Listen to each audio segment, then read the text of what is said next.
Since you were in survival mode for so long, how did you get out? Oh, I actually have the answer to this. okay. As soon as I was no longer under that covering, I switched right back to my roots.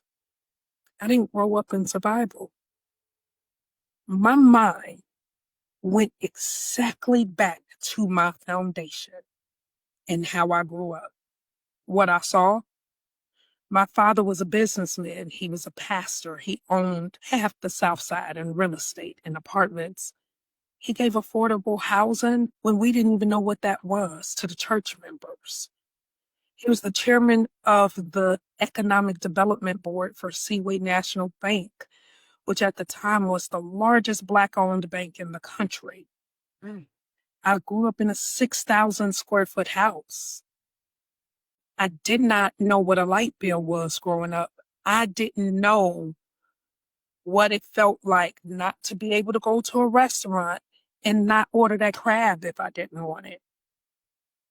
And I put myself in survival with choices I made at 19 years old. That's it. I didn't put myself in survival when I made the choice at 17 to give birth, because that was a choice too. And you'll catch that. I had options. All of us have options. Mm-hmm. But I made the choice to give birth to that baby at 17.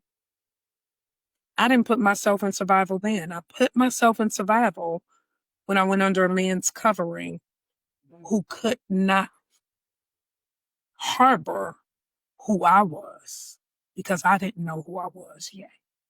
Mm. The second, and when I want you to hear me, the Mm. second we moved from under the same roof, it was traumatic moving from under the same roof because I had to live with a board member that was a friend for 10 days with my daughters.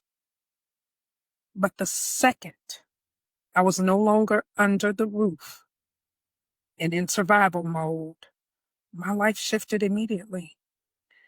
My mindset shifted back to the foundation that was put in me as a young girl.